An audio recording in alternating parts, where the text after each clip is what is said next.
Red book అనేది ఎవరైతే అవినీతి చేశారో వాళ్ళకు మాత్రమే రెడ్ బుక్ ఉంటుందని కక్ష సాధింపు ధోరణి ఉండదు. ఇక్కడ ఉండేది తెలుగుదేశం, జగన్మోహన్ రెడ్డి ప్రభుత్వం కాదు. కక్ష సాధింపులు చంద్రబాబు నాయుడు ఆలోచన కూడా ఉండదు. ఎందుకంటే ఆయన ఉంటున్న మంచి పరిపాలన అందించాలి, రాష్ట్ర ప్రజలకు ఏం చేస్తే ఏమి మనము తెస్తే మనం రాష్ట్ర ప్రజలకు ఇవ్వాలి అనే ఆలోచన తప్ప నారా చంద్రబాబు నాయుడు గారికి ఈ కక్ష సాధింపు అప్పుడు లేదు, ఇప్పుడు లేదు.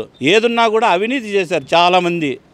వైఎస్ఆర్ కొంతమంది పోలీస్ అధికారులు అయితే ఐపీఎస్ కాదు వైసీపీ అధికారులు చేసినట్టు చేశారు. అట్లా వాళ్ళకంతా కఠిన శిక్షలు ఉంటాయి. ఎందుకంటే ప్రభుత్వము చెప్పిండేది చేయాలి, కానీ వైసీపీ కార్యకర్తగా చేస్తే అది ఎవరైనా సహించారు. అట్లా వాళ్ళకి రెడ్ బుక్ అయితే కంపల్సరీ ఉంటుంది. అదేదో చెప్తారు, దెయ్యాలు వేదాలు వల్లించినట్లు ఉంటుంది. జగన్మోహన్ రెడ్డి ఆయన పరిపాలన ఎట్టుందో రాష్ట్ర ప్రజలంతా గ్రహించే నీకు 11 సీట్లు ఇచ్చారు. ఈరోజు Nara Chandrababu Naidu guarantee law and order. ఎవరైనా మీరు అడ్మినిస్ట్రేషన్ అడగండి, గుడ్. చంద్రబాబు నాయుడు అడ్మినిస్ట్రేషన్ అంటే చాలా పరిపాలన నీట్గా ఉంటుంది.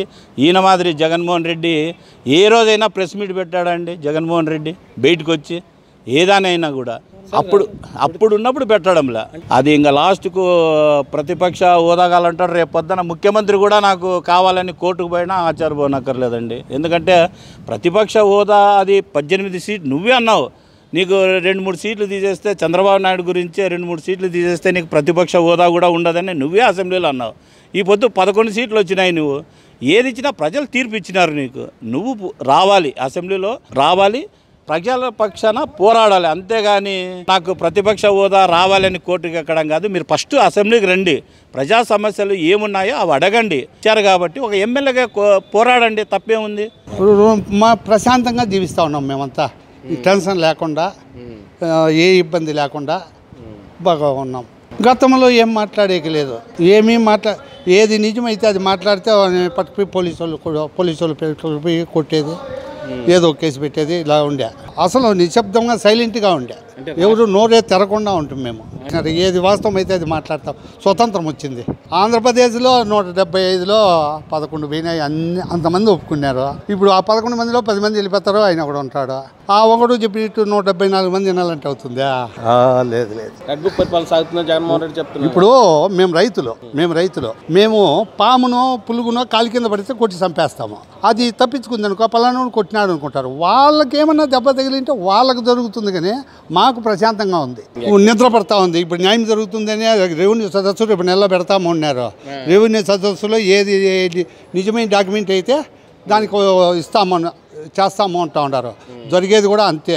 చంద్రబాబు గారి పరిపాలన అనేది చెప్పాల్సిన పని లేదు. అందరూ చూస్తున్నారు, ప్రజలంతా అందరూ కనువిందుగా చేసుకుంటున్నారు పండగలాగా. మాకు ఇంకా హ్యాపీగా ఉందండి. మాకు చాలా చాలా సంతోషంగా ఉంది. గత పరిపాలన ఏముంది సార్, దాంట్లో ఏమీ లేదు. ఇప్పుడన్నా పరిపాలన అనేది ఒక ఉద్యోగాలు ఉన్నాయి, కడుపు నిండా తిండి ఉంది, ఒంటి నిండా కష్టపడే పనులు ఉన్నాయి, అన్నీ ఉన్నాయి. అప్పుడు గత ప్రభుత్వంలో ఏమీ లేవు కదా, తిండి లేదు, పని లేదు, ఏమీ లేదు. అంతా అప్పు శాతంగా మిగిలిన తప్పితే వేరేం లేదు. ఇప్పుడైనా ప్రతి ఒక్కరు వాళ్ళ చేతి నిండా పని దొరుకుతూ ఉంది, కడుపు నిండా తిండి దొరుకుతూ ఉంది. అన్నా క్యాంటీన్ల వల్ల ఇప్పుడు ప్రజలకు చాలా మేలు జరుగుతుంది. అంటే దీని వెనకాల పెద్ద స్కామ్ ఉందని అవంతా కళ్ళబోలు మాట్లాడే మాకైతే నచ్చదు. ఎవరికైనా పేదవాడికి అన్నం పెట్టేటప్పుడు దానిలో స్కామింగ్ ఉంది. కళ్ళ ముందర అయిపిస్తుంది కదా పేదవాళ్ళకి అన్నం పెట్టేది. ఎవడైనా తింటున్నారు కదండి, దాంట్లో ఏముంది స్కామింగ్ జరిగేదండి? ఏమీ లేదు, ప్రతి ఒక్కటి చేస్తున్నాడు. ఇప్పుడు వచ్చింది 60 రోజులైనా 60 రోజుల్లో అయితే ఇప్పటికి కాలు బాగా చేసుకొచ్చాడు, ఇంకా చేసుకొస్తాడు, ఇంకా 5 ఏళ్ళు ఉంది.